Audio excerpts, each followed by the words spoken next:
8610 വോട്ടുകൾക്ക് പിന്നിലാണ് മൂന്നാം സ്ഥാനത്തുള്ള വി മുരളീധരൻ.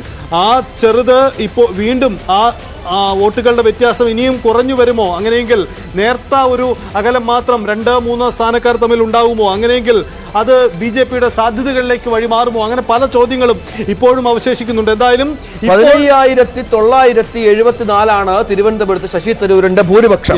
15974. കഴിഞ്ഞ തവണ 1 ലക്ഷം വോട്ടിനടുത്ത് ഭൂരിപക്ഷമുണ്ടായ തരൂരിന്റെ ഭൂരിപക്ഷം ഇത്തവണ 15974. പക്ഷെ അപ്പോഴും തരൂരിന്റെ വിജയത്തിന് മധുരമൊട്ടും കുറയുന്നില്ല.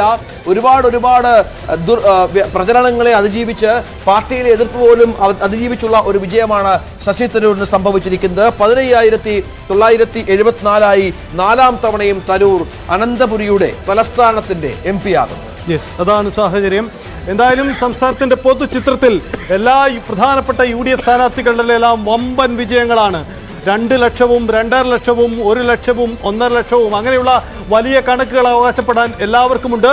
ഇതിൽ വ്യത്യസ്തമായ ഒരു കാഴ്ചയായി തിരുവനന്തപുരത്തെ തരൂരിന്റെ വിജയം മാറുമെന്നതാണ്. കാരണം ചെറിയൊരു ഭൂരിപക്ഷത്തിലുള്ള വിജയം മാത്രമായി മാറും. 15000 വോട്ടിന്റെ ഭൂരിപക്ഷം എന്ന് പറയുന്നത് ഒരു ലോക്സഭാ മണ്ഡലത്തിലെ ഒരു ചെറു ചിത്രമാണ്. ഒരു വലിയ ഭൂരിപക്ഷമായി അവകാശപ്പെടാൻ കഴിയില്ല. എന്തായാലും വലിയ രാഷ്ട്രീയ പോരാട്ടം ഉണ്ടായിരുന്നു. അതിനെ തരൂർ മറികടന്നു എന്നതാണ് ഈ വിജയത്തിന്റെ തിളക്കം വർദ്ധിപ്പിക്കുന്നത്. സമാനമായി തന്നെ ആറ്റിങ്ങലിലും ഏത് സ്ഥാനാർത്ഥി വിജയിച്ചാലും 10000-ൽ കുറവായിരിക്കും ഭൂരിപക്ഷം. അങ്ങനെയാണ് ആറ്റിങ്ങലിലെ വോട്ടിംഗ് നില, ഇപ്പോഴത്തെ തരത്തിലുള്ള ഈ ലീഡ് നില മാറി മറിയുന്നത് എന്നുള്ളതാണ്. ഇപ്പോഴും അവിടെ ബി ജോയി അല്പം ലീഡ് നിലനിർത്തുന്നു എന്ന് പറയുമ്പോഴും തെരഞ്ഞെടുപ്പ് കമ്മീഷൻ സൈറ്റിലൊക്കെ വ്യത്യസ്തമായ ചില കണക്കുകൾ. തെരഞ്ഞെടുപ്പ് കമ്മീഷന്റെ വെബ്സൈറ്റിൽ പറയുന്നത് അടൂർ പ്രകാശിനാണ് ലീഡ്, 1000-ൽ പരം വോട്ടുകൾ. പക്ഷെ എന്താണ് അവിടുത്തെ ഈ ഒരു അവ്യക്തത തുടരുന്നതിന്റെ കാരണം?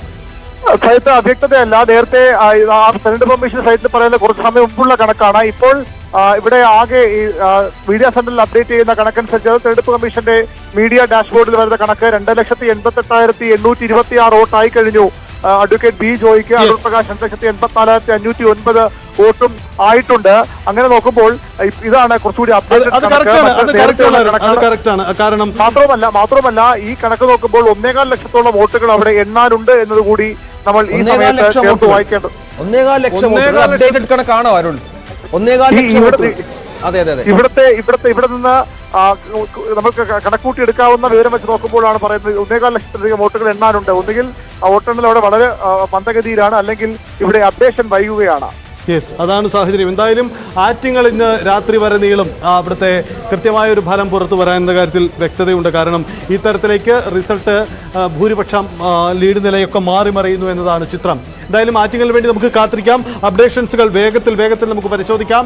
ആലപ്പുഴയുടെ ചിത്രം പറഞ്ഞു വന്നപ്പോൾ ആലപ്പുഴയിലെ തെരഞ്ഞെടുപ്പ് വിധി CPM-നെ ഇരുത്തി ചിന്തിപ്പിക്കും. CPM-ന്റെ പരമ്പരാഗത കോട്ടയിൽ പരാജയമുണ്ടായി എന്ന് മാത്രമല്ല, ആ പരാജയത്തിൽ പരമ്പരാഗത വോട്ടുകളിൽ ഉണ്ടായ ചോർച്ചയാണ്. ഇടത് വോട്ടുകളിൽ വീഴ്ചയുണ്ടായെങ്കിൽ പരമ്പരാഗതമായി ഇടവ വിഭാഗം പോലെയുള്ള സ്ഥിരമായി പാർട്ടിയെ പിന്തുണച്ചിരുന്ന CPM-നെ പിന്തുണച്ചിരുന്നവർ കൈവിട്ടു പോയോ? അതിൽ SNDP-യുടെ സ്വാധീനമുണ്ടായോ? വെള്ളാപ്പള്ളി നടേശന്റെ ഇടപെടലുകൾ ഉണ്ടായോ?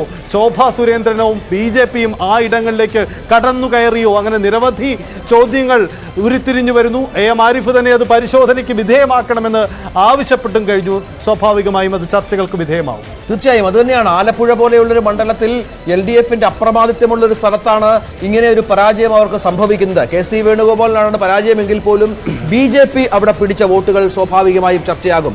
2,78,000-ഓളം വോട്ടുകൾ ഇതിനകം ആലപ്പുഴയിൽ BJP ഇതിനകം തന്നെ നേടി എന്നാണ് മനസ്സിലാക്കേണ്ടത്. അത് കഴിഞ്ഞ തവണ രാധാകൃഷ്ണൻ നേടിയതിനേക്കാൾ 1 ലക്ഷത്തിൽ പരം വോട്ടുകൾ അധികമായി ശോഭാ സുരേന്ദ്രൻ നേടുന്ന പശ്ചാത്തലം. ശോഭാ സുരേന്ദ്രനെ ഇനി BJPക്ക് അവഗണിക്കാനാവില്ല. കാരണം ഓരോ മത്സരങ്ങളിലും വോട്ടിന്റെ എണ്ണം കൂട്ടിക്കൂട്ടിയാണ് അവർ എപ്പോഴും അവരുടെ കരുത്ത് തെളിയിക്കുന്നത്.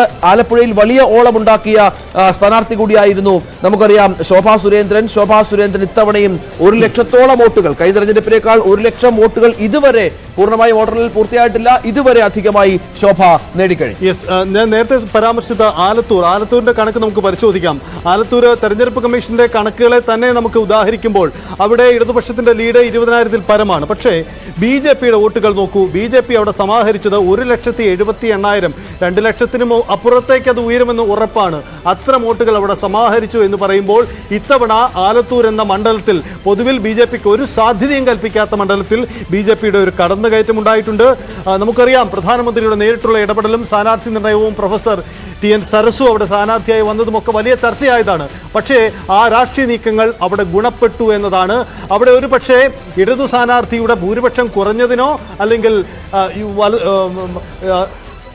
UDFന്റെ തകർച്ചയ്ക്കോ ഇടവെച്ചത് BJPയുടെ ഈ വോട്ട് സമാഹരണമായിരിക്കണം. അത് ആരെ തുണച്ചു, ആർക്ക് വെല്ലുവിളിയായതെന്ന് വരും ദിവസങ്ങളിൽ വിലയിരുത്തേണ്ടതാണ്. എന്തായാലും ആ കണക്കുകൾ വളരെ പ്രധാനപ്പെട്ടതാണ് എന്നതാണ് ആലത്തൂരിന്റെ ചിത്രം.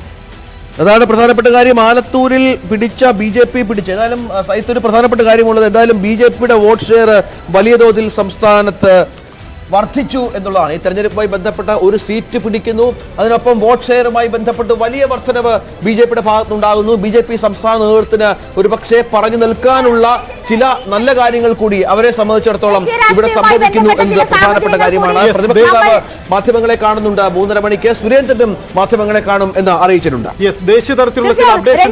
ദേശീയ തലത്തിലുള്ള ചില വാർത്തകൾ കൂടി നമുക്ക് നോക്കണം. ഇപ്പോൾ KC വേണുഗോപാലിന്റെ ഒരു പ്രതികരണം വരികയാണ്. സർക്കാർ രൂപീകരിക്കാനുള്ള എല്ലാ സാധ്യതകളും പരിശോധിക്കുന്നു എന്നാണ് KC വേണുഗോപാൽ പറയുന്നത്. ചന്ദ്രബാബു നായിഡുവിന്റെ പ്രധാനമന്ത്രി നരേന്ദ്രമോദി ഫോണിൽ വിളിച്ചു. അമിത്ഷാ സംസാരിച്ചിരുന്നു. ചന്ദ്രബാബു നായിഡുവിനെ ഒപ്പം നിർത്താനുള്ള ശ്രമങ്ങൾ NDA നടത്തുമ്പോൾ ഇന്ത്യ മുന്നണിയും സമാനമായ ശ്രമങ്ങൾ നടക്കുകയാണ്. ചന്ദ്രബാബു നായിഡുവുമായി പ്രധാനപ്പെട്ട നേതാക്കളൊക്കെ സംസാരിക്കുന്നു. ശരത് പവാറൊക്കെ ആശയവിനിമയം നടത്തുന്നു. നിതീഷ് കുമാറുമായും ആശയവിനിമയം നടത്തുന്നു എന്ന വിവരങ്ങളാണ് വരുന്നത്. ഇവരെ ഒപ്പം നിർത്തി സർക്കാർ രൂപീകരിക്കാൻ കഴിയുമോ എന്ന സാധ്യതകൾ പരിശോധിക്കുകയാണ് ഇന്ത്യ മുന്നണി എന്നാണ് അറിയുന്നത്. അങ്ങനെയാണെങ്കിൽ രഞ്ജിത് രാമചന്ദ്രനെ സംബന്ധിച്ച് ഏറ്റവും സങ്കടമുള്ള വാർത്തയായിരിക്കും എനിക്ക് പങ്കുവയ്ക്കാനുള്ളത്. സർക്കാർ രൂപീകരണ ശ്രമങ്ങൾ ഇന്ത്യ മുന്നണി നടത്തുന്നു എന്നതാണ്. 400 കടന്നില്ല എന്ന് മാത്രമല്ല, സർക്കാർ രൂപീകരിക്കാനുള്ള സാധ്യതകൾക്കും മങ്ങലേൽക്കുന്നു NDAയെ സംബന്ധിച്ച് എന്നതാണ് ഈ നിമിഷത്തെ വാർത്ത. രഞ്ജിത്ത്, ഈ ഇന്ത്യ മുന്നണിക്ക് ഒരു സർക്കാർ രൂപീകരണം അത്ര പെട്ടെന്ന് സാധ്യമാകുമോ? കാരണം 295 സീറ്റുകളിൽ NDA മുന്നിലാണ്. പക്ഷെ അപ്പോഴും ചാഞ്ചാട് നിൽക്കുന്ന ഘടകകക്ഷികൾ എപ്പോഴും NDAക്ക് ഭീഷണിയാണ്. ഞാൻ നേരത്തെ പറഞ്ഞ പോലെ TDPയുടെ സാന്നിധ്യമുണ്ട്. നിതീഷ് കുമാർ നമുക്കറിയാം എത്രയോ മുന്നണികൾ മാറി മാറി വന്ന ആളാണ്. ഏറ്റവും ഒടുവിൽ ഇന്ത്യ മുന്നണിയുടെ രൂപീകരണത്തിന് ചുക്കാൻ പിടിച്ചതിന് ശേഷം BJPക്കൊപ്പം വന്ന. പക്ഷേ ഇനിയൊരു ചാട്ടത്തിലുള്ള ആരോഗ്യം നിതീഷിനുണ്ട് എന്ന് മനസ്സിലാക്കാൻ സാധിക്കുന്നില്ല. അതുണ്ടാവാൻ സാധ്യതയില്ല. പക്ഷെ അപ്പോഴും 30 സീറ്റുകൾ മാത്രമാകും ഒരുപക്ഷെ TDPയും ഈ നിതീഷ് കുമാറും കൂടി യോജിച്ചാൽ ഉണ്ടാവുക. അത് ആ സീറ്റെണ്ണം വെച്ചിട്ട് ഒരു സർക്കാർ രൂപീകരണം എന്നുള്ള തലത്തിലേക്ക് ഇന്ത്യ സഖ്യത്തിന് പോകാൻ സാധിക്കുമെന്നുള്ളത് കണ്ടറിയണം. അല്ലെങ്കിൽ ഈ സീറ്റെണ്ണം വെച്ച് NDA തന്നെ ഒരുപക്ഷെ സർക്കാർ രൂപീകരിച്ചേക്കും. പ്രധാനമന്ത്രിയായി നരേന്ദ്രമോദി സത്യപ്രതിജ്ഞ ചെയ്തേക്കും. പക്ഷെ അന്തിമ കണക്കുകൾ ഇനിയും വരാനുണ്ട്. ഒരുപക്ഷെ 300-ന് മുകളിലേക്ക് തങ്ങളുടെ സീറ്റെണ്ണം വർദ്ധിക്കുമെന്ന പ്രതീക്ഷയിൽ തന്നെയാണ് ഇപ്പോഴും NDA സഖ്യമുള്ളത്. അന്തിമ ഫലസൂചനകൾ വരുമ്പോൾ അക്കാര്യത്തിൽ വ്യക്തത വരും. ഇപ്പോഴും പല സ്ഥലങ്ങളിലും വോട്ടെണ്ണൽ പുരോഗമിക്കുകയാണ്. ഇതുമായി ബന്ധപ്പെട്ട വ്യക്തത